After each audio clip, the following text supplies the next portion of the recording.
सभी का स्वागत है हमारे YouTube channel study with Dharamveer PD class में। फ्रेंड्स, आज हम फिर से एक नई वीडियो को लेके आ गए हैं।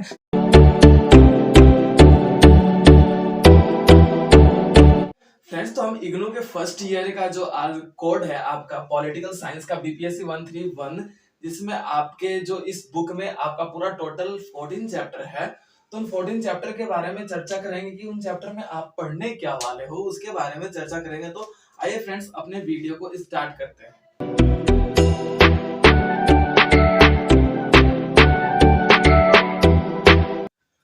फ्रेंड्स, तो आपका ये फर्स्ट चैप्टर है जो देखने को मिलेगा कि राजनीति क्या है। फ्रेंड्स, तो राजनीति से हमारा मतलब ही होता है, यानी कि देखो ये दो शब्दों के मेल से बना है फ्रेंड्स, यानी कि राज जमा में नीति। बोल सकते हो कि राज जमा में नीति, यानी कि राज का मतलब होता है सत्ता और नीति का मतलब होता है नियम। ठीक है, तो यानी कि एक ऐसा नियम जिससे हम अपनी सत्ता को बरकरार रख सके या फिर अपने सत्ता को चला सके। फ्रेंड्स, तो इसमें हमें ये देखने को मिलता है कि नॉर्मल लैंग्वेज में देखा जाए राजनीति का मतलब ही होता है एक ऐसी छल या कपट की प्रक्रिया जिसमें हम देखते हैं कि दूसरे यानी कि अपनी सत्ता को बरकरार रखने के लिए हम किसी भी हद तक जा सकते हैं या फिर किसी भी कार्य को करने के लिए बाधित हो सकते हैं, उसे ही हम राजनीति कहते हैं। उदाहरण के तौर पे हम कई बार ये भी बोल देते हैं फ्रेंड्स कि जैसे कि आपको देखा जाता है कि जब हम किसी के लिए छल कपट या फिर योजना बनाते हैं किसी को नुकसान पहुंचाने के लिए, किसी चीज को हथियाने के लिए, तो हम क्या कहते हैं, इसे राजनीति बहुत अच्छे तरीके से आती है। इट मीन्स कि ये एक ताना भी मारा जाता है हमारे द्वारा कि इसे राजनीति खेलना बहुत अच्छे से आता है, यानी कि ये छल कपट अच्छे से जानता है, तो उसे ही हम बेसिकली राजनीति कहते हैं।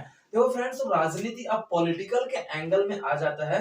राजनीति ग्रीक भाषा से निकला हुआ एक शब्द है जो कि पोलिस शब्द से निकला है, यानी कि पोलिस है। ये पोलिस देखा जाता है आपका पोलिस शब्द से निकला हुआ है, जिसका मतलब होता है कि एक ऐसी प्रक्रिया, एक ऐसा नियम या फिर नीति व्यवस्था जिसके अंतर्गत हम अपने अपने अनुसार अपने नीतियों को चलाकर कार्य करते हैं या फिर अपने कानून व्यवस्था को बनाने के लिए बाधित होते हैं, उसे राजनीति कहा जाता है।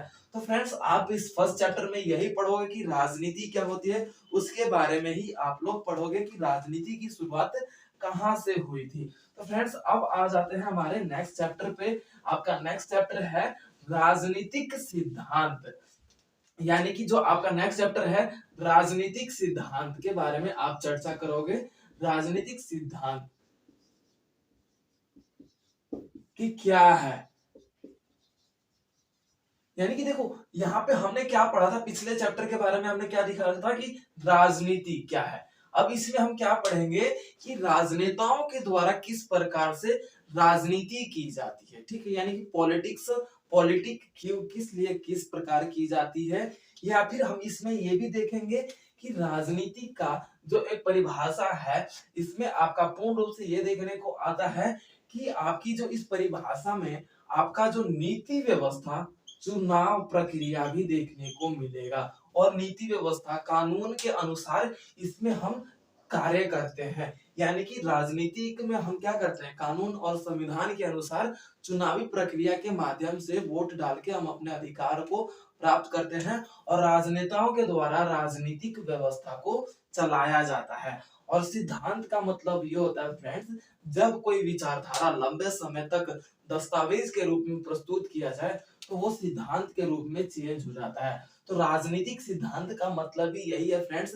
1950 में हमारा संविधान बनकर सामने आया, लेकिन उस संविधान के अनुसार आज भी राजनीतिक व्यवस्था चलाया जाता है, उसे ही हम राजनीतिक सिद्धांत कहते हैं। यानी कि जिस प्रकार से 1950 में भी चुनाव लड़के ही सरकार चलाई जाती थी और आज भी चुनाव लड़के विजय प्राप्त होने के बाद ही आप अपनी सरकार चला पाते हैं, उसे ही हम राजनीतिक सिद्धांत कहते हैं।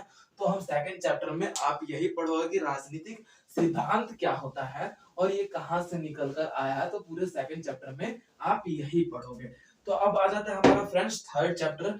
थर्ड चैप्टर में आपकी आ जाती है स्वतंत्रता। स्वतंत्रता की बात कर ली जाए, आपका देखा जाता है स्वतंत्रता आ जाता है, जिसे हम लिबर्टी भी बोल सकते हैं या फिर आपका देख सकते हो स्वतंत्रता है।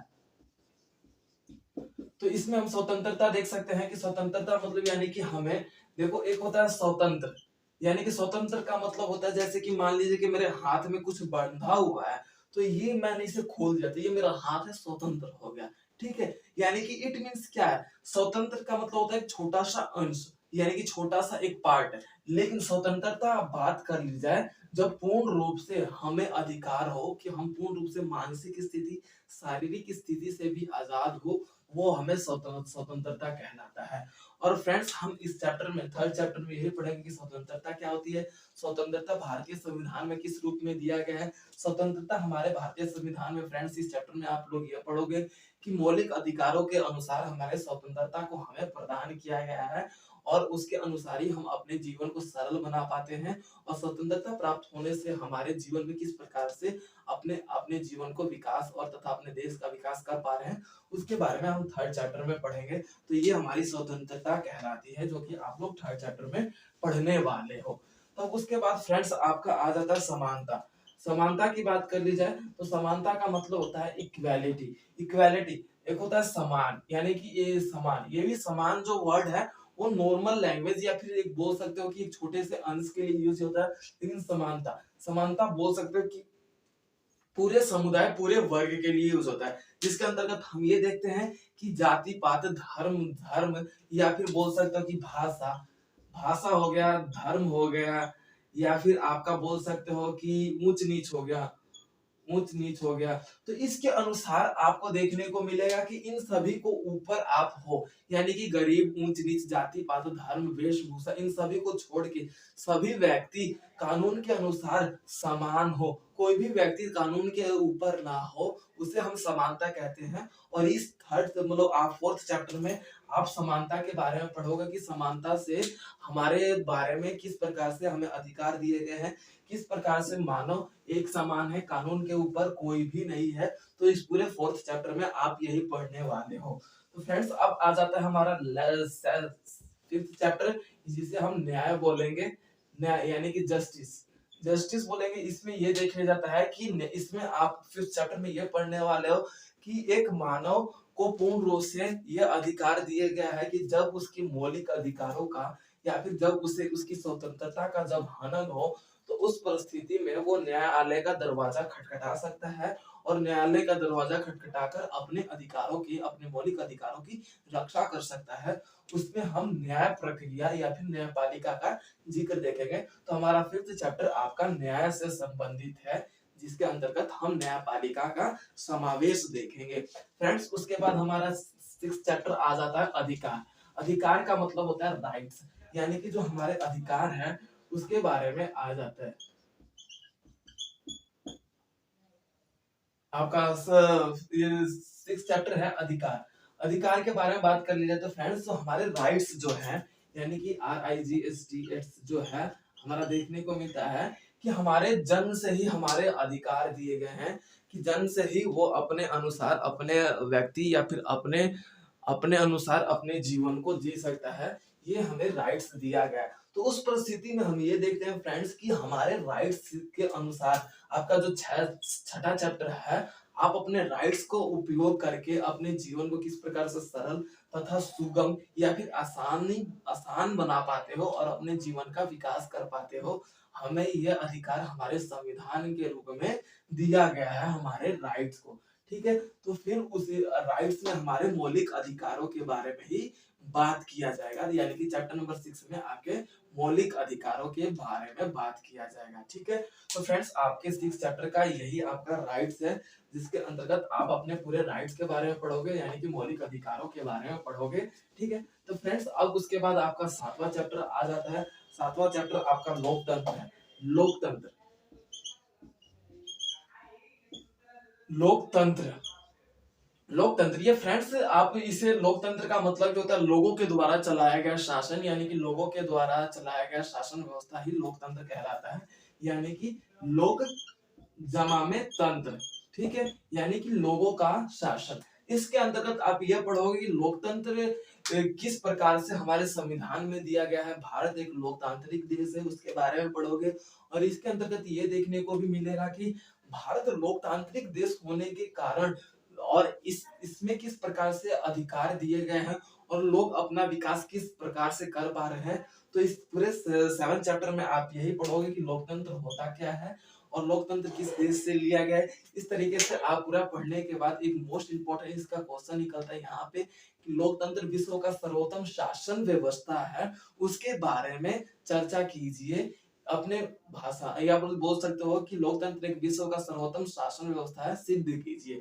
ये एग्जाम में आपको मतलब हर साल मोस्ट इंपोर्टेंट क्वेश्चन में से एक क्वेश्चन मोस्ट इंपोर्टेंट ये है कि लोकतंत्र विश्व का सर्वोत्तम शासन है, उसे सिद्ध कीजिए। ये इंपॉर्टेंट क्वेश्चन है। तो फ्रेंड्स इसमें आप यही पढ़ने वाले हो कि लोकतंत्र क्या होता है, लोकतंत्र से हमारे अधिकारों को किस प्रकार रक्षा किया जाता है, या फिर लोकतंत्र एक इक्वालिटी के रूप में भी देखा जाता है। तो उसके 7 चैप्टर में आप यही पढ़ने वाले हो फ्रेंड्स। उसके बाद हमारा एक चैप्टर आ जाता है जेंडर।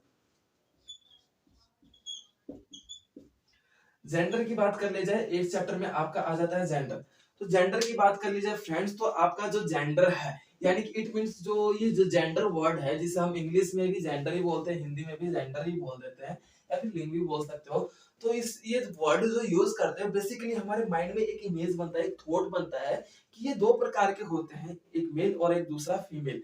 और एक जो तीसरा क्राइटेरिया होता है उसका हम बोल सकते हो कि कुछ समय के लिए आप अलग कर लीजिए। तो हमारे 2 चीज प्रकार में देखने को मिलता है जेंडर, एक होता है मेल और दूसरा होता है आपका फीमेल। तो इस चैप्टर में बेसिकली फ्रेंड्स ये पढ़ोगे कि जो हमारा ये जो जेंडर है, पहले समाज में किस प्रकार जेंडर को लेके विवाद हो रहे थे, यानी कि मेल और फीमेल को लेके किस प्रकार से पहले अलग समझा जाता था। शारीरिक रूप से तो प्रकृति ने अलग बनाया है, लेकिन मानसिक स्थिति में भी लोग इसे अलग मानते थे। आपको भी पता है पहले फ्रेंड्स सती प्रथा, बाल विवाह, पुनर्विवाह, या फिर बोल सकते क्रूर प्रथाएं थी, जो ऊंच नीच की भाषा, ऊंच नीच की भावनाएं थी, लोगों के अंदर बहुत ज्यादा अत्यधिक रूप में देखने को मिलता था। कोई भी मतलब पहले भी और आज भी देखने को मिलता है कि आज तो बहुत कम हो गया है, लेकिन पहले आप देख सकते हो कि पुरुष प्रधान देश के नाम से जाना जाता है हमारे भारत को। तो उस परिस्थिति में पुरुषों को ही सर्वोत्तम माना जाता है, पुरुष जो कह रहे हैं वो सही है, अन्यथा अगर स्त्री कह रही है तो वो गलत है, ऐसा धारणा लोगों के अंदर था। तो उसी स्थिति में जेंडर वाले चैप्टर में आप यही पढ़ने वाले हो कि पहले की सोच व्यवस्था, यानी कि बोल सकते हो पास्ट की सोच व्यवस्था आपका किस प्रकार था, अब आपका प्रेजेंट कैसा है, उसके बारे में आप ये पढ़ोगे कि जेंडर में धीरे धीरे किस प्रकार से परिवर्तन आया। स्त्रियों ने अपने अधिकारों की मांग की, स्त्रियों ने अपने आंदोलन किए, मतलब जिस प्रकार से अपने आप में अपने अधिकारों की, अपनी स्थिति की मांग की, अपने एक बोल सकते हो कि स्टैंडर्ड बनाए रखने के लिए उन्होंने अपने अधिकारों की मांग की। तो उस स्थिति में आप लोग इस चैप्टर नंबर 8 में पढ़ोगे, जेंडर वाले चैप्टर में, कि धीरे धीरे स्त्रियों ने किस प्रकार अपने स्थिति में सुधार लाया। ओके फ्रेंड्स, तो अब यहाँ तक हम अपने नेक्स्ट टॉपिक को करेंगे नेक्स्ट पार्ट में। ओके, तो आई होप कि आपको 8 चैप्टर तक आपको पता चल गया होगा कि किस प्रकार से आप 8 चैप्टर तक आप क्या पढ़ने वाले हो, और नेक्स्ट वीडियो में हम इसके नेक्स्ट टॉपिक के बारे में चर्चा करेंगे। ओके फ्रेंड्स, तो मिलते हैं अपने नेक्स्ट वीडियो में। Thank you so much.